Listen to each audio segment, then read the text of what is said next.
Hello everyone, welcome to Tejas career academy. Guys, आज है 12 फरवरी। आप जितने भी सीजीपीएससी के एस्पिरेंट्स हैं उन सभी को all the best guys.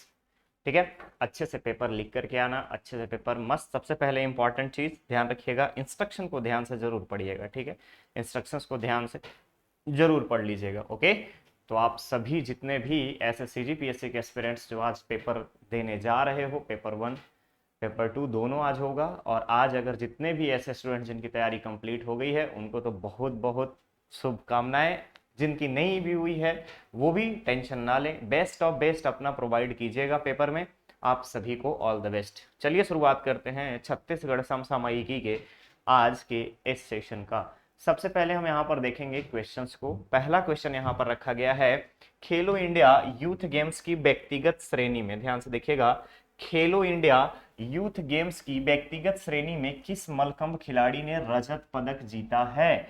Khelo India youth games व्यक्तिगत श्रेणी, इंडिविजुअल कैटेगरी, मलखंभ खिलाड़ी और आपका सिल्वर मेडल। तो याद रखिएगा, कहां पे आयोजन हो रहा है खेलो इंडिया यूथ गेम्स का? मध्य प्रदेश में। ठीक है, मध्य प्रदेश में इसका आयोजन हो रहा है। और अगर हम बात करें तो छत्तीसगढ़ में मलखंभ के लिए ध्यान रखिएगा, मलखंभ में अभी तक जो है टोटल 16 मेडल्स आ चुके हैं छत्तीसगढ़ में। ठीक है, 16 मेडल्स आ चुके हैं।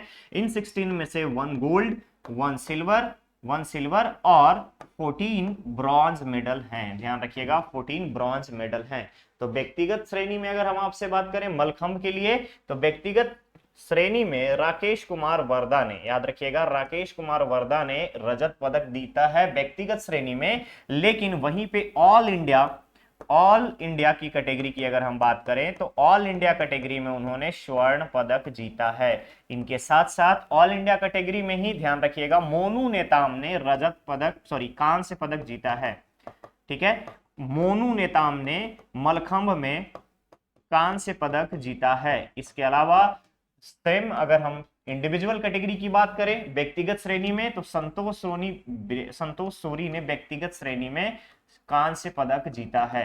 ठीक है, तो व्यक्तिगत श्रेणी में 2 पदक, पहला राकेश कुमार वर्दा रजत, संतोष सोरी कांस्य। ठीक है, वहीं अगर हम ओवरऑल इंडिया की बात करें ऑल इंडिया कैटेगरी में, तो राकेश कुमार वर्दा ने स्वर्ण पदक और मोनू नेताम ने कांस्य पदक। क्लियर रहेगा? तो आपसे पूछा जा रहा है व्यक्तिगत श्रेणी में किस मलखंभ खिलाड़ी ने रजत पदक जीता है, तो करेक्ट ऑप्शन हो जाएगा यहां पर A, that is Rakesh Kumar Varda. Clear है? करेक्ट ऑप्शन बन जाएगा यहां पर आपका ए। आगे बढ़े नेक्स्ट क्वेश्चन पे। चलिए, क्वेश्चन है, राज्य के किस जिले में पहली बार कला एवं संस्कृति से संबंधित सरस मेला का आयोजन किया जाएगा? राज्य के किस जिले में पहली बार कला एवं संस्कृति, तो कला एवं संस्कृति से संबंधित कोई भी आयोजन होता है तो उसका मुख्य उद्देश्य क्या रहता है? तो याद रखिएगा, उसका मुख्य उद्देश्य रहता है आने वाली पीढ़ियों को और अभी एट प्रेजेंट जो जनता है, आम लोगों को, ठीक है, आम लोगों को और युवाओं को कला एवं संस्कृति से पहचान कराने के लिए, कला एवं संस्कृति से पहचान कराने हेतु, ठीक है, पहचान कराने हेतु इस मेले का आयोजन किया जा रहा है। आयोजन कहां होगा? याद रखिएगा, आयोजन होगा बिलासपुर जिला। ठीक है, कहां होगा? बिलासपुर जिले में। क्लियर है? कौन से जिले में आयोजन होगा? आयोजन किया जाएगा बिलासपुर जिले में। इसके अलावा अगर हम बात करें किस जगह पर आयोजन होगा, तो याद रखेंगे आप व्यापार विहार। कब से कब तक होगा? 13 से 23 फरवरी तक इस सरस मेले का आयोजन किया जाएगा। इसके अलावा एक चीज और आपको याद रखना है। क्या याद रखना है? राष्ट्रीय किताब महोत्सव, राष्ट्रीय किताब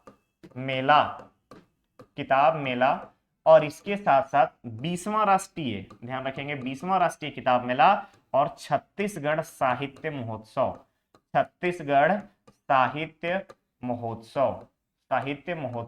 कब से कब तक आयोजित होगा? तो 10 फरवरी से लेकर के 19 फरवरी तक रायपुर में। क्लियर रहेगा? बिलासपुर में क्या आयोजन होगा? 13 से 23 तक का सरस मेला। किससे संबंधित है? कला एवं संस्कृति से। करेक्ट ऑप्शन क्या बन जाएगा? करेक्ट ऑप्शन बन जाएगा यहाँ पर आपका बी। ठीक है, क्लियर रहेगा। आगे बढ़े, चलिए नेक्स्ट क्वेश्चन है, हाल ही में राज्य शासन द्वारा आईजीकेबी का मतलब क्या हो गया, इंदिरा गांधी कृषि विश्वविद्यालय, ठीक है, आईजीकेबी इंदिरा गांधी कृषि विश्वविद्यालय और किस संस्था के साथ अनुसंधान में सहयोग के लिए समझौता किया गया है। तो अब ध्यान से देखना है यहाँ पर आईजीकेबी, थोड़ा सा आईजीकेबी के बारे में जान लीजिए। कहां पे है, रायपुर में। कब हुई स्थापना, 1987 में। प्रेजेंट में कौन है इसके कुलपति, तो याद रखिएगा गिरीश चंदेल। ठीक है, गिरीश चंदेल। क्लियर है ये चीजें। अब बात आती है कि किस ऑर्गेनाइजेशन के साथ राज्य शासन ने समझौता किया है। तो पहला हो गया आईजीकेबी और दूसरा है इंटरनेशनल राइस रिसर्च इंस्टीट्यूट। ठीक है, इंटरनेशनल राइस रिसर्च इंस्टीट्यूट। ठीक है, क्लियर रहेगा। दैट इज कहां पे है ये है आपका फिलीपींस में। फिलीपींस की राजधानी मनीला में, याद रखिएगा मनीला में एक चीज और है, क्या है, एशियन डेवलपमेंट बैंक का हेडक्वार्टर। एशिया के सभी देशों के डेवलपमेंट के लिए एक एशियन डेवलपमेंट बैंक की स्थापना की गई है, जिसकी हेडक्वार्टर कहां है, फिलीपींस की राजधानी मनीला में। क्लियर रहेगा। तो ध्यान रखेंगे आप आईजीकेबी प्लस आईईरी, याद रखेंगे international rice research institute Manila के साथ राज्य सरकार ने चावल उत्पादन को बढ़ाने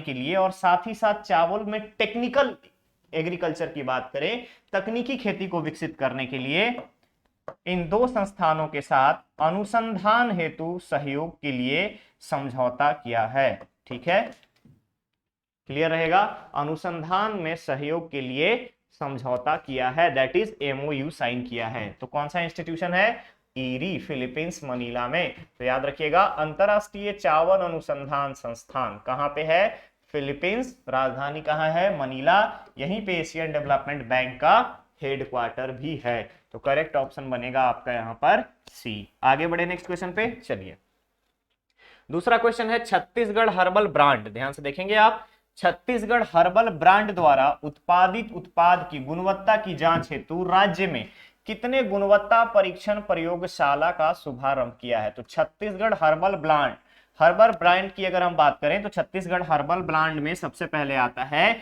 कि राज्य लघु वनोपज में, याद रखिएगा राज्य लघु वनोपज प्रसंस्करण के लिए स्व सहायता समूह के सदस्यों की कुल संख्या, सदस्यों की कुल संख्या याद रखिएगा, सदस्यों की कुल संख्या कितनी है, इसमें जो काम कर रहे हैं 8011। ठीक है, 8011 इतने लोग अभी जो हैं काम कर रहे हैं राज्य लघु वनोपज प्रसंस्करण। और छत्तीसगढ़ राज्य का हर्बल ब्रांड की अगर हम आपसे बात करें तो हर्बल ब्रांड में अगर आप देखिएगा तो हर्बल ब्रांड के प्रसंस्करण के लिए 5 गुणवत्ता जांच केंद्र, ध्यान रखिएगा जांच केंद्र की स्थापना की गई है। और ये 5 गुणवत्ता जांच केंद्र कहां पे हैं, तो याद रखना है आपको रायपुर, बिलासपुर, अंबिकापुर, ठीक है, अंबिकापुर, कांकेर और जगदलपुर। ठीक है, कांकेर और जगदलपुर। तो ये आपके 5 प्रसंस्करण केंद्र हैं जहां पे आपका गुणवत्ता की जांच की जाती है, क्वालिटी की जांच की जाती है। ठीक है, तो पूछा यही जा रहा था कि छत्तीसगढ़ हर्बल ब्रांड द्वारा उत्पादित उत्पाद की गुणवत्ता की जांच हेतु राज्य में कितने गुणवत्ता परीक्षण प्रयोगशाला का शुभारंभ किया गया है। तो ये हो जाएगा आपका 5। ठीक है, कहां पे, रायपुर, बिलासपुर, अंबिकापुर, जगदलपुर और कांकेर। क्लियर रहेगा। इसके साथ साथ आपको याद रखना है कि खेलो इंडिया नवीन केंद्र कितने बनाए गए हैं, 7। ठीक है, नवीन केंद्र कितने बनाए गए हैं, 7, जहां पे अलग अलग खेल लाइक फुटबॉल, हॉकी, इसके अलावा अगर आप देखेंगे cricket, table tennis, kho kho, इन सभी को शामिल करते हुए 7 खेलो इंडिया नवीन केंद्र की स्थापना राज्य में की गई है। तो यहां पर करेक्ट ऑप्शन बन जाएगा आपका डी। आगे बढ़े नेक्स्ट क्वेश्चन पे। क्वेश्चन है भूमकाल स्मृति दिवस राज्य में कब मनाया जाता है? भूमकाल स्मृति दिवस कुछ याद आ रहा है क्या? छत्तीसगढ़ के विद्रोह के बारे में। भूमकाल विद्रोह याद है आपको? भूमकाल विद्रोह कब शुरू हुआ? अंग्रेजों के विरुद्ध 10 फरवरी 1910 को। ठीक है, 10 फरवरी 1910 को याद रहेगा। ठीक है, 1910 को 10 फरवरी 1910 को शहीद गुंडाधुर के द्वारा अंग्रेजों के खिलाफ विद्रोह का बिगुल बजाया गया था 10 फरवरी 1910 को। तो तभी से यानी इनके शहीद होने के बाद से हम 10 फरवरी को भूमकाल स्मृति दिवस के रूप में मनाते हैं। क्या मनाते हैं? भूमकाल स्मृति दिवस। ठीक है, भूमकाल स्मृति दिवस के रूप में मनाया जाता है। साथ ही साथ शहीद गुंडाधुर के नाम से एक सम्मान भी, राज्य स्तरीय सम्मान भी दिया जाता है। क्लियर रहेगा? क्लियर रहेगा। तो भूमकाल स्मृति दिवस के बारे में पूछा गया था, कब मनाते हैं? हम मनाते हैं इसको 10 फरवरी को। इसके अलावा 10 फरवरी को और क्या था? तो राष्ट्रीय कृमि मुक्ति दिवस। ठीक है, राष्ट्रीय कृमि मुक्ति दिवस की शुभारंभ हुई। ठीक है, क्लियर रहेगा? क्लियर रहेगा। तो यहां पर करेक्ट ऑप्शन बन जाएगा आपका ए, दैट इज 10 फरवरी। आगे बढ़ते हैं नेक्स्ट क्वेश्चन पे। क्वेश्चन है प्रसूति सहायता राशि को 10,000 रुपए से बढ़ाकर कितने रुपए करने का अनुमोदन किया गया है? अनुमोदन किया गया है। तो याद रखिएगा, प्रसूति सहायता राशि नगरीय प्रशासन मंत्री डॉक्टर शिव कुमार डहरिया जी की उपस्थिति में, ठीक है, नगरीय प्रशासन मंत्री डॉक्टर शिव कुमार डहरिया जी की उपस्थिति में राज्य कर्मकार सामाजिक सुरक्षा संगठन की बैठक में यह निर्णय लिया गया कि 10,000 रुपए से प्रसूति सहायता को बढ़ा करके 20,000 रुपए किया जाएगा। 20,000 रुपए किया जाएगा। अब इसके साथ साथ जितने भी सनिर्माण कर्मकार मंडल हैं या प्रशिक्षित कर्मकार मंडल हैं, उसमें रजिस्टर्ड सभी व्यक्ति के बच्चों के लिए मुख्यमंत्री मितान योजना के तहत सारी सुविधाएं पहुंचाई जाएंगी और साथ ही साथ उनका रजिस्ट्रेशन होगा, पंजीयन कराया जाएगा। पंजीयन के अलावा उनके बच्चों को, आर्थिक रूप से जो पिछड़े हैं उनके बच्चों को पढ़ाई लिखाई के साथ साथ उनकी बेटियों को आगे बढ़ने के लिए, साथ ही साथ उनके विवाह से संबंधित सारी चीजों में कॉन्ट्रीब्यूशन यानी कि सहयोग देने की बात कही गई है। ठीक है, क्लियर रहेगा। उनके लिए निःशुल्क कोचिंग, निःशुल्क छात्रावास, आगे की पढ़ाई यानी कि हायर एजुकेशन के लिए मोटिवेट करने के लिए उनको वित्तीय सहायता देने की बात कही गई है। तो यहां पर करेक्ट ऑप्शन क्या हो जाएगा? 20,000, that is option B will be correct. ठीक है, चलिए नेक्स्ट क्वेश्चन है 79वीं, ध्यान से देखिएगा, 79वीं महंत राजा सर्वेश्वर दास अखिल भारतीय हॉकी प्रतियोगिता का आयोजन राज्य के किस जिले में किया जा रहा है? तो हॉकी प्रतियोगिता का आयोजन किस जिले में किया जा रहा है? तो याद रखिएगा, इसका हॉकी प्रतियोगिता का आयोजन राजनांदगांव जिले में किया जा रहा है।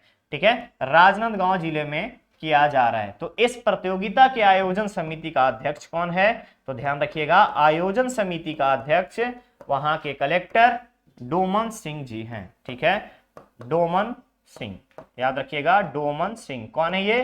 तो राजनांदगांव जिले के कलेक्टर। इसके अलावा आपको याद रखना है कि राजनांदगांव में अगर आप देखेंगे यहाँ पे, तो जिस तरीके से बिलासपुर को न्यायधानी बोलते हैं, वैसे ही हम लोग यहाँ पे संस्कार धानी के नाम से भी जानते हैं। ठीक है, संस्कार धानी।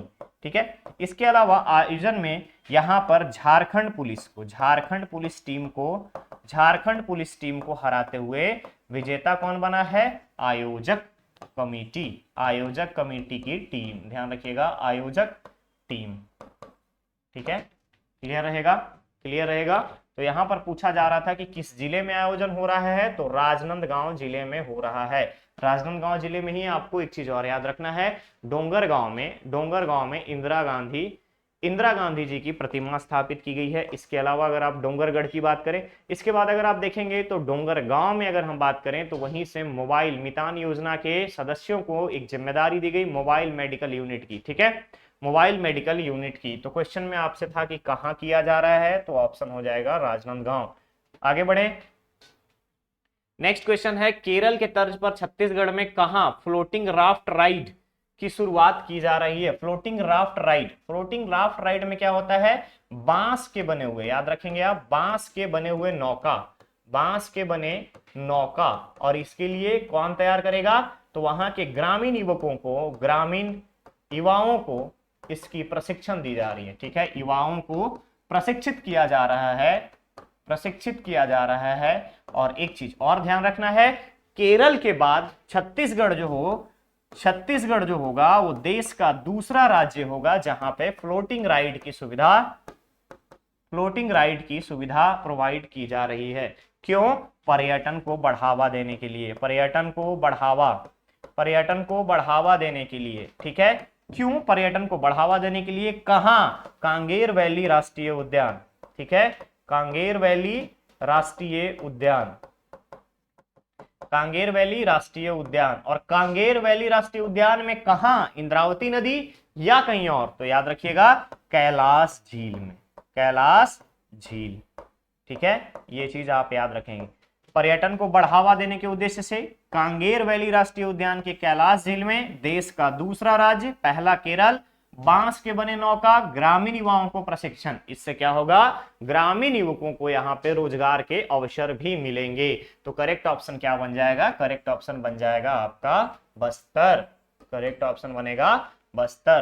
क्लियर है, आगे बढ़े, चलिए नेक्स्ट क्वेश्चन है यहाँ पे, हाल ही में इसरो द्वारा श्रीहरिकोटा से किस प्रक्षेपण यान के द्वारा 3 उपग्रहों को लॉन्च किया गया है। श्रीहरिकोटा, पहली चीज आपको श्रीहरिकोटा का नाम क्या है, SDSC, Satish Dhawan space centre. ठीक है, यहां पर अगर हम बात करें 3 आपके बोले जा रहे हैं, कौन कौन से 3 उपग्रह, पहला है आपका आजादी सैट 2, ध्यान रखिएगा, पहला है आपका आजादी सैटेलाइट 2।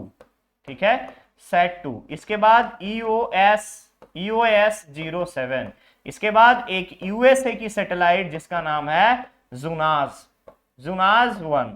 ठीक है, इन 3 उपग्रहों को भेजा जा रहा है। अब बात आती है यहाँ पे कि ये कौन सा प्रक्षेपण यान है जिसके द्वारा इन 3 उपग्रहों को भेजा गया, तो इस प्रक्षेपण यान का नाम है SSLV D2। ठीक है, अब D2 है, D1 कहां गया, तो SSLV D1 जो है ये फेल हो गया था, फेल हो गया था, और इसमें भेजा जा रहा था आजादी सैट 1, इसीलिए आजादी सैट 1 भेजा जा रहा था और ये मिशन फेल हो गया था। किसके द्वारा, इसरो के द्वारा। ठीक है, Indian space research organisation. SSLV D2 क्या है, शॉर्ट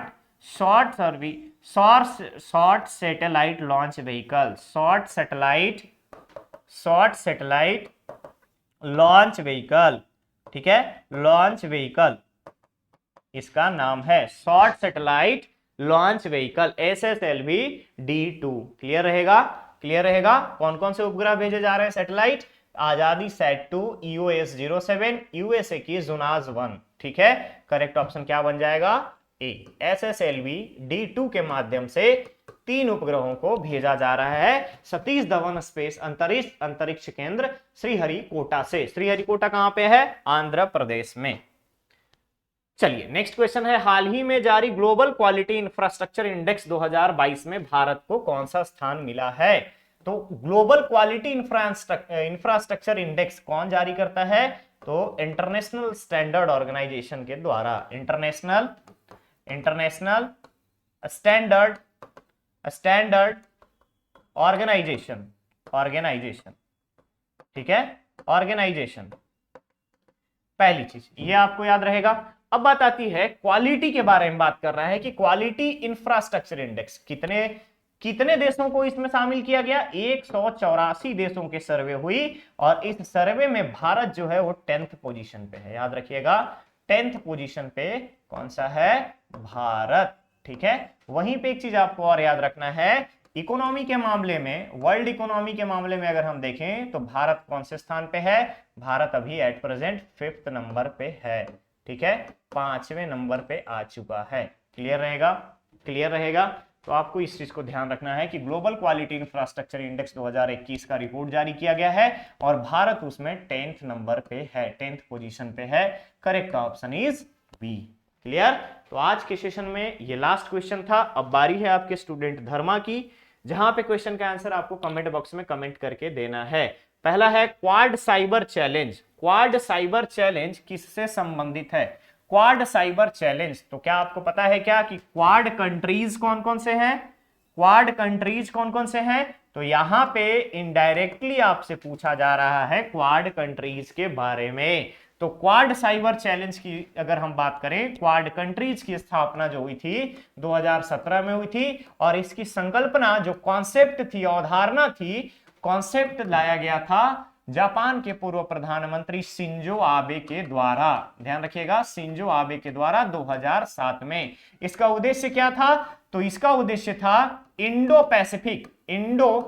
पैसिफिक रीजन में, पैसिफिक रीजन में यानी हिंद प्रशांत क्षेत्र में चीन को प्रतिसंतुलित करना। ठीक है, चीन को प्रतिसंतुलित करना, ठीक है, चीन को प्रतिसंतुलित करना। ठीक है, इसका मेन मकसद था।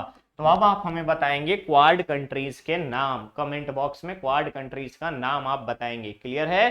तो आज के सेशन में बस इतना ही, मिलते हैं बहुत ही जल्द हम लोग नेक्स्ट और नए सेशन में। Once again all the best to all the aspirants of CGPSC, जो आज पेपर देने जा रहे हैं उन सभी कैंडिडेट्स को all the best. Okay guys, thank you so much.